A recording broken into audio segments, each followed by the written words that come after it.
हम लोगों ने जो सोचा था वो पंडाल छोटा पड़ गया, मैदान छोटा पड़ गया और इसलिए जितने अंदर बैठे उससे ज्यादा लोग बाहर धूप में तप रहे हैं। जो धूप में तप रहे हैं, हमारी व्यवस्था की कमी रही, इसके लिए मैं आप सबकी क्षमा मांगता हूं। लेकिन मैं आपको विश्वास दिलाता हूं, आप जो धूप में तप रहे हैं, ये आपकी तपस्या मैं बेकार नहीं जाने दूंगा। मैं इसे विकास कर करके लौटाऊंगा। आपके प्यार के लिए मैं आपका बहुत आभारी हूं। जो लोग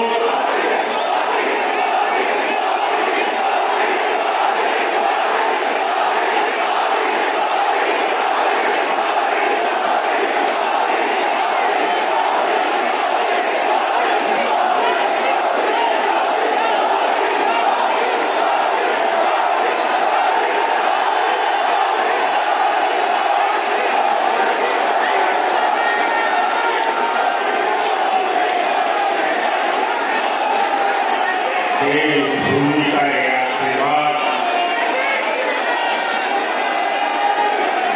बहुत बड़ी खुशी।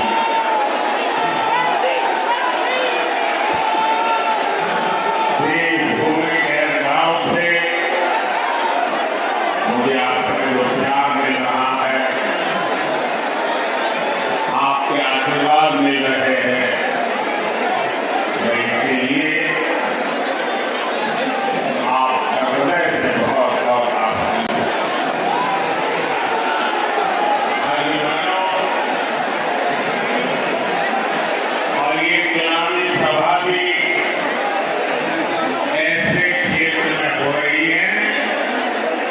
जिसे मिनी इंडिया कहा जाता है।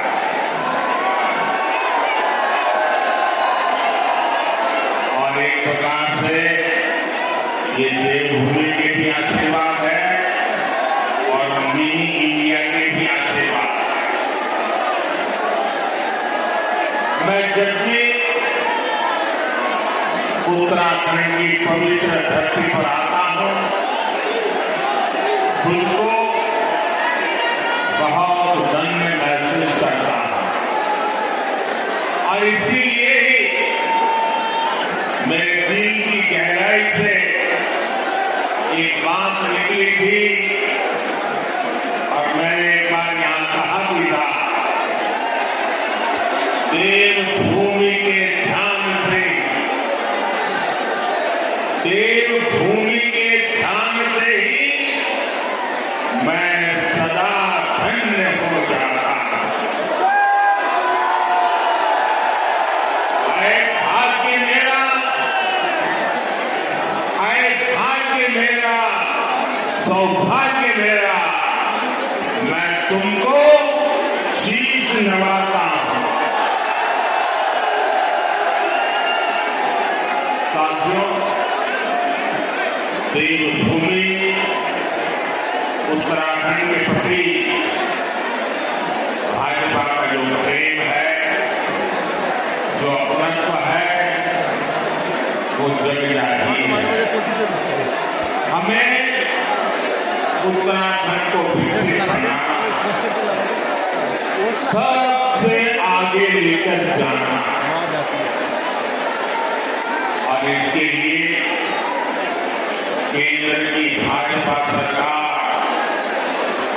कोई और कसर बाकी नहीं छोड़ रही। बीते 10 वर्षों में जितना विकास उत्तराखंड का हुआ है, उतना आजादी के बाद के 60-65 साल में भी नहीं हुआ है। आज उत्तराखंड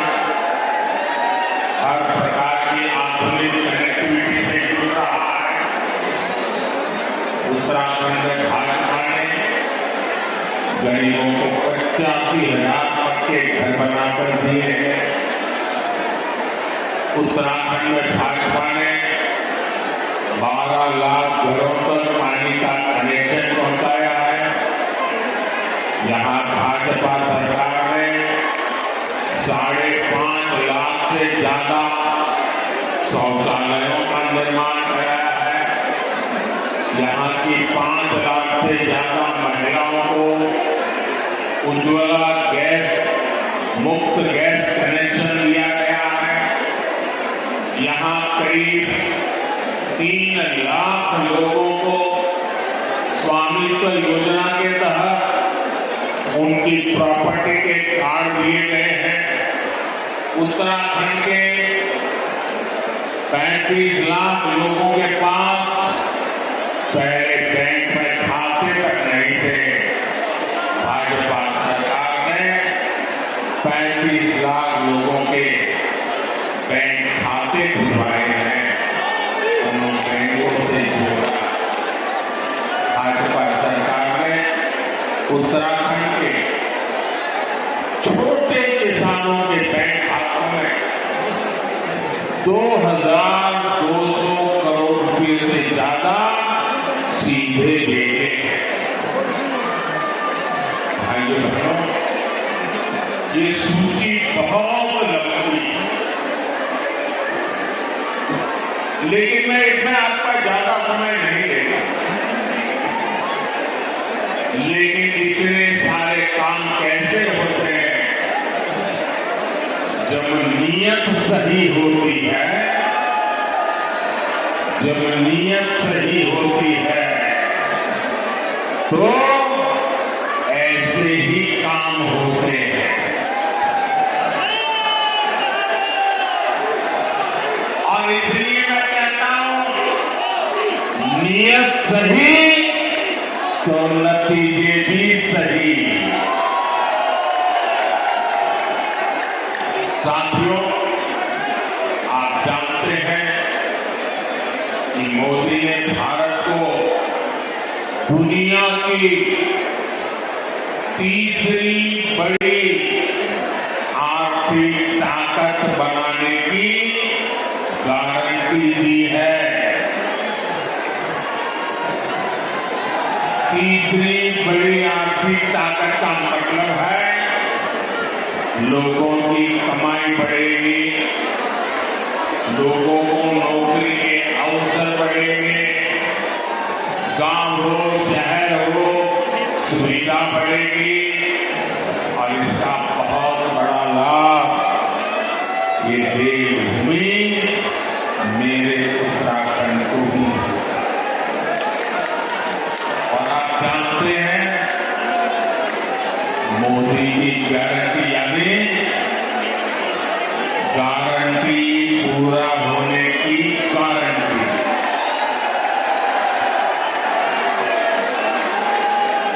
अब याद कीजिए, मैंने आपसे कहा था कि यहां एक का सैटेलाइट सेंटर बनेगा। मैंने ये गारंटी पूरी करके दिखाई। बाबा केदार के आशीर्वाद से मेरे मुंह से निकला था, ये दशक उत्तराखंड का दशक होने वाला। कमल निशान पर पड़ा आपका हर वोट इसी संकल्प को और सशक्त करेगा। साथियों, मोदी की गारंटी ने उत्तराखंड के हर घर में सुविधा पहुंचाई है, लोगों का स्वाभिमान बढ़ाया। अब तीसरे टर्म में आपका ये बेटा एक और बड़ा काम करने जा रहा है।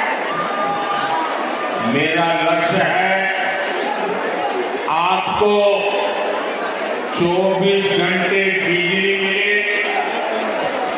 बिजली का बिल 0 हो।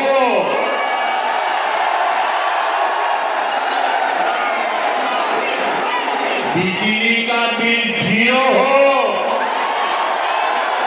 और बिजली से कमाई भी हो।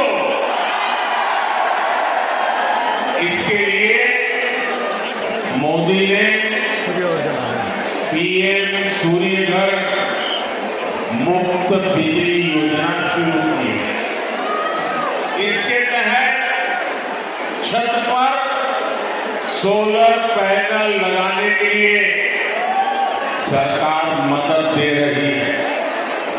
इससे जो एक मध्यम वर्गीय परिवार होगा, जिसके घर में 3-4 पंखे हो, 1-2 एसी हो, वॉशिंग मशीन हो, रेफ्रिजरेटर हो, एक छोटी सी इलेक्ट्रिक व्हीकल के चार्जिंग की बात हो, तो करीब करीब उसको 300 यूनिट बिजली खपती है। ये 300 यूनिट तो मुफ्त मिलेगी और जरूरत से ज्यादा जो बिजली होगी उसको सरकार खरीदेगी और आपको उससे कमाई है।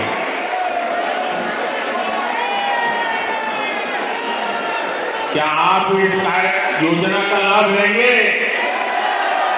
0 बिल वाली योजना का लाभ लेंगे? तो उसकी एप्लीकेशन कर दीजिए। उस एप्लीकेशन का काम चालू है।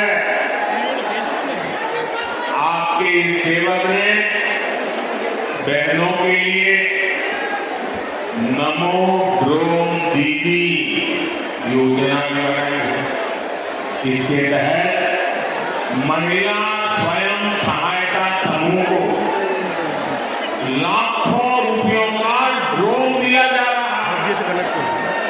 और हमारे लिए गर्व की बात है, गांव-गांव हमारी बहनें ड्रोन पायलट बन रही है।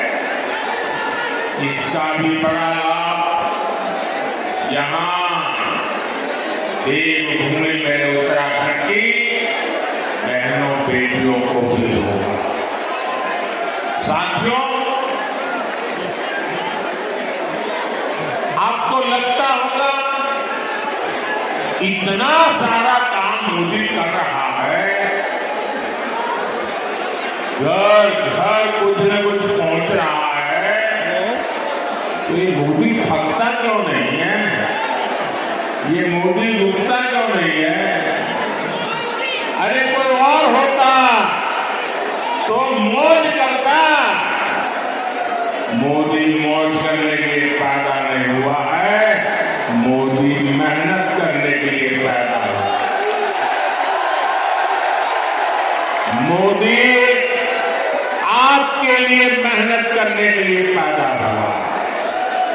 और इसलिए मेरे भाइयों बहनों, ये जो 10 साल में हुआ है ना, पहले वालों से बहुत ज्यादा हुआ है। हर कोई मानता है, लेकिन मोदी नहीं मानता है। मोदी तो कहता है ये 10 साल में जो विकास हुआ है ना, वो तो सिर्फ ट्रेलर है, ट्रेलर। अभी तो बहुत कुछ करना है। अभी तो हमें देश को बहुत आगे लेकर जाना है और तब तक न रुकना है न थकना है। और अभी तो हमें ये हमारे उत्तराखंड को भी बहुत बहुत बहुत आगे लेकर के जाना है। मेरा प्रयास है कि केदारखंड की तरह ही मानस खंड से भी देश और दुनिया और अधिक परिचित हो। पिछले वर्ष मैं आदि कैलाश गया था, तब पूरे देश ने इस क्षेत्र के अद्भुत सामर्थ्य को देखा। और अभी मुझे अजय जी बता रहे थे कि पहले तो आदि कैलाश को कोई जानता नहीं था। कभी कभार लोग आते में संख्या मुश्किल से 5,000 होती थी, अब ये आंकड़ा लाखों में पहुंच रहा है। साथियों, खेती हो, पर्यटन हो या फिर इंडस्ट्री, इस क्षेत्र में अभूतपूर्व संभावनाएं बनने जा रही हैं। मैं उत्तराखंड के नौजवानों से कहूंगा, मेरे हर भाई बहन से मैं कहना चाहूंगा, आपका सपना ही मोदी का संकल्प है। बीते वर्षों में जहां से पलायन रुका है, वो दिन दूर नहीं जब रोजगार के लिए शहर में साथी वापस लौटेंगे। भाइयों बहनों, मोदी के प्रयासों के बीच कांग्रेस और इंडी गठबंधन ने अपने इरादे दिखा दिए हैं। कांग्रेस के शाही परिवार के शाहजादे ने ऐलान किया है कि अगर देश ने तीसरी बार बीजेपी सरकार को चुनी, आग लग जाएगी। 7 साल तक देश पर राज करने वाले 10 साल सत्ता से बाहर क्या रह गए, अब देश में आग लगाने की बात कर रहे हैं। क्या ये आग लगाने की बात आपको मंजूर है? क्या इस देश को आग लगाने देंगे? क्या आग लगाने की ये भाषा उचित है? क्या ये आग लगाने वाली भाषा लोकतंत्र की भाषा है? ऐसे लोगों को सजा करोगे, पक्की सजा करोगे, चुन करके साफ कर दो। इस बार इनको मैदान में मत रहने दो।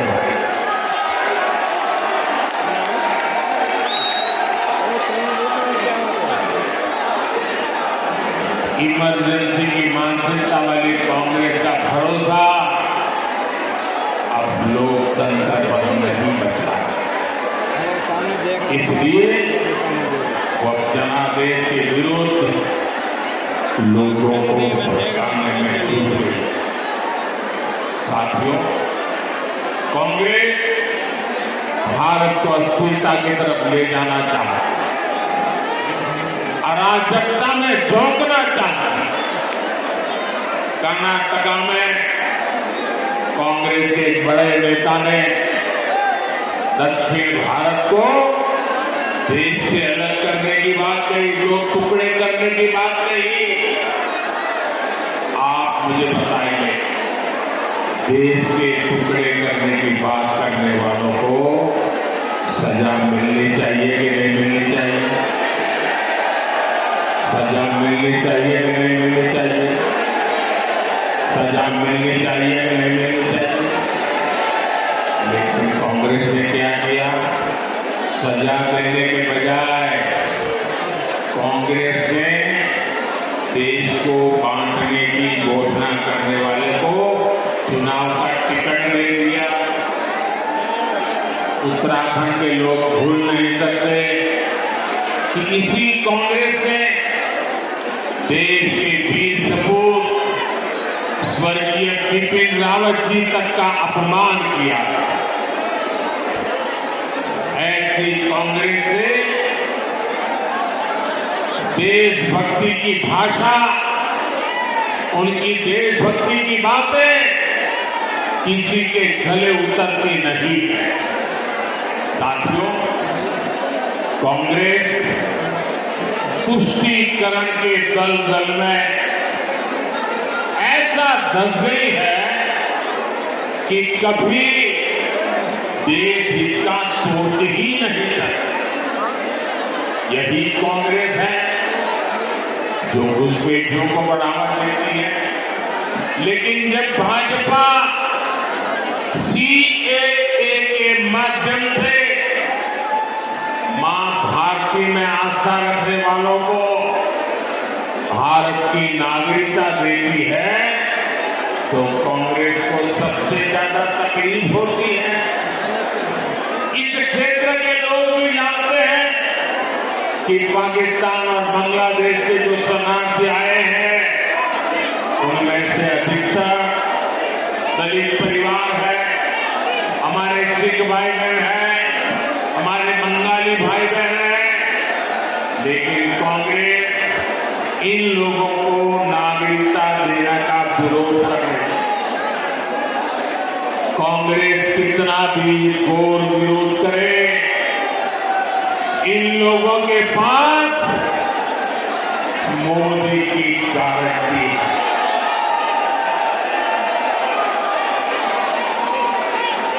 और मोदी की गारंटी यानी गारंटी पूरा होने की गारंटी। साथियों, इस धरती का संबंध तो गुरु नानक देव जी, गुरु गोविंद सिंह जी और उदासी संत गुरु रामराय जी से। कांग्रेस ने देश का ऐसा बंटवारा किया कि गुरु नानक जी की उस पवित्र धरती हमसे छीन गई। दशकों तक अपने गुरु को हमें दूरबीन से देखना पड़ा। अब जाकर बीजेपी सरकार ने करतारपुर कॉरिडोर बनाकर लोगों की जिंदगी आसान की। कांग्रेस कमजोरी न दिखाती तो हमारी सीमाओं पर नजर डालेगी, किसी की हिम्मत न होती। इतने बड़े सीमा विवाद न होता। कांग्रेस ने कैसे अपने हाथों से मां भारती के टुकड़े किए, इसका एक और ताजा उदाहरण देश के सामने आया कि हमारा उत्तराखंड तो वीर माताओं की भूमि है, जो वीर संतानों को जन्म देती है। यहाँ के वीर संतान मां भारती की एक एक इंच जमीन के लिए अपनी जान की बाजी लगा देते हैं। लेकिन यही कांग्रेस पार्टी, अभी जो ये बात सामने आई है तमिलनाडु की, बात तो तमिलनाडु की है, लेकिन ये वीरों की भूमि है, मातृभूमि की भक्ति क्या होती है उत्तराखंड को सिखाना नहीं पड़ता। उत्तराखंड के लोगों को भी ये कांग्रेस का गुना जानना जरूरी है। तमिलनाडु के पास समंदर में एक कच्चा द्वीप टापू है, द्वीप है। वो द्वीप भारत का हिस्सा था, लेकिन कांग्रेस ने उसको श्रीलंका को दे दिया। अभी द्वीप के आसपास भी कोई भारतीय मछुआरे गलती से चला जाता है तो उसे गिरफ्तार किया जाता है, जेल में बंद कर दिया जाता है। आप मुझे बताइए, ऐसी कांग्रेस जो भारत के टुकड़े करने के उनके नेता बात करते हो, जो कच्छ द्वीप को दे देते हो, क्या वो देश की रक्षा कर सकती है? जरा पूरी ताकत से बताइए, देश की रक्षा कर सकती है? क्या कांग्रेस देश की रक्षा कर सकती है? भाइयों बहनों, कांग्रेस ने तो देश के सीमावर्ती गांवों को भी देश का आखिरी गांव मानकर वहां विकास करना बंद कर दिया था। ये भाजपा की सरकार है जिसने सीमा किनारे बसे गांवों को देश का प्रथम गांव माना है, वहां तेज गति से विकास। कांग्रेस की सरकार रहती तो आज भी पूर्व सैनिकों को 1 रैंक 1 पेंशन नहीं मिल पाती, लेकिन मोदी ने सैनिक परिवारों को गारंटी दी थी और इसे पूरा करके दिखाया। आज देश भर के सैनिक परिवारों को 1 रैंक 1 पेंशन के 1 लाख करोड़ रुपए से ज्यादा मिल चुके हैं। इसमें से उत्तराखंड के भी हजारों परिवारों को लाभ हो रहा है। इसलिए मैं कहता हूं, नियत सही तो नतीजे सही। साथियों, 24 के चुनाव में अब स्पष्ट रूप से लोग प्रेमे बन गए। एक तरफ हम लोग ईमानदारी और पारदर्शिता जनता जनार्दन के सामने लेकर के आए, दूसरी तरफ भ्रष्टाचारी परिवारवादी उनका जमावड़ा है। ये भ्रष्टाचारी मोदी को धमकी भी दे रहे हैं, दिन रात गाली भी दे रहे हैं। अब देखिए क्या खेल चल रहा है। हम हैं जो कह रहे हैं भ्रष्टाचार हटाओ, और वो कहते हैं भ्रष्टाचारी बचाओ। आप मुझे बताइए, भ्रष्टाचार हटना चाहिए कि नहीं हटना चाहिए? भ्रष्टाचार हटना चाहिए कि नहीं हटना चाहिए? भ्रष्टाचार से मुक्ति मिलनी चाहिए? भ्रष्टाचारी जेल जाने चाहिए कि नहीं जाने चाहिए? भ्रष्टाचारियों को सजा होनी चाहिए कि नहीं होनी चाहिए? ये देश की आवाज है और मोदी आपकी हर आवाज को सुनता है और उसी में ताकत देता है। लेकिन साथियों, मुझे कितनी गालियां दी जाए, कितने ही आरोप लगाए जाए, मोदी की गाली और धमकियों से डरने वाला है।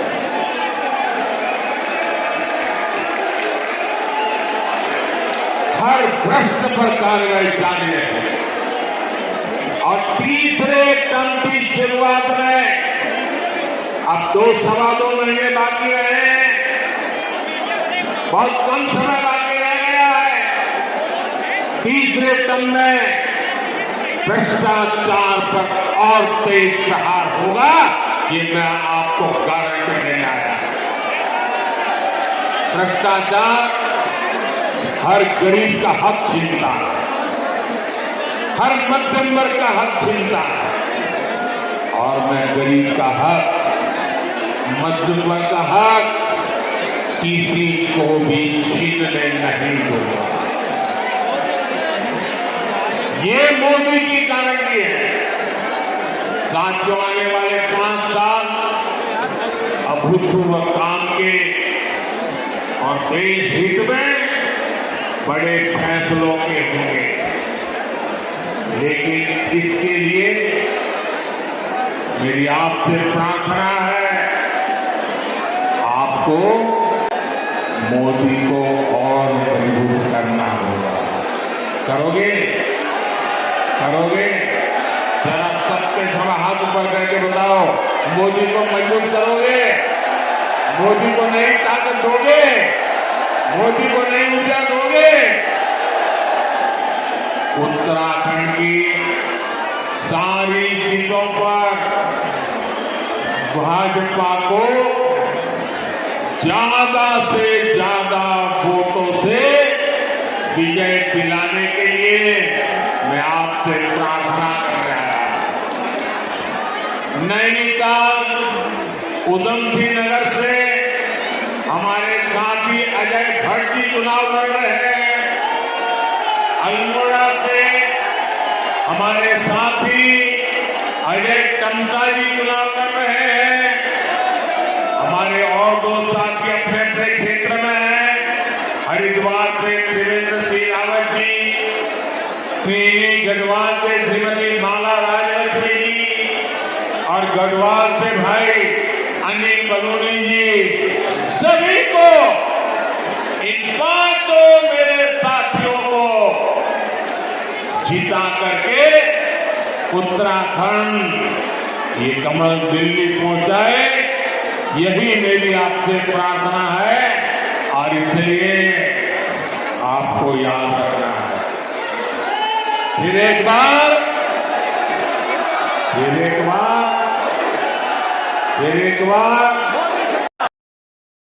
4 जून 4 जून। अच्छा, मेरा एक और काम करोगे? मेरा एक काम करोगे? ऐसा नहीं हाथ ऊपर करके बताइए, करोगे? आप यहां से गांव जाएंगे तो वहां जो देवी देवता है, वहां मोदी की माथा टेकना है, करोगे? और गांव में सभी परिवारजनों को कहिएगा कि मोदी जी उत्तराखंड में आए थे और आपको प्रणाम भेजा है। मेरा प्रणाम पहुंचाओगे, घर घर पहुंचाओगे। और एक बात, इस बार गर्मी जरा ज्यादा ही तेजी से बढ़ रही है। कितनी ही गर्मी क्यों न हो, मतदान होगा कि नहीं होगा? ज्यादा से ज्यादा मतदान होगा। सुबह जल्दी मतदान होगा, जलपान से पहले मतदान होगा। मैं सभी से आग्रह करूंगा, गर्मी कितनी ही क्यों न हो, लेकिन लोकतंत्र की रक्षा के लिए हमें अपना दायित्व निभाना है। निभाएंगे।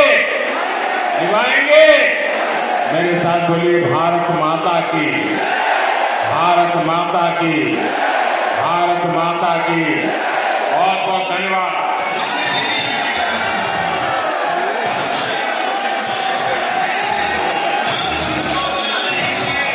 दुनिया में फिर से हम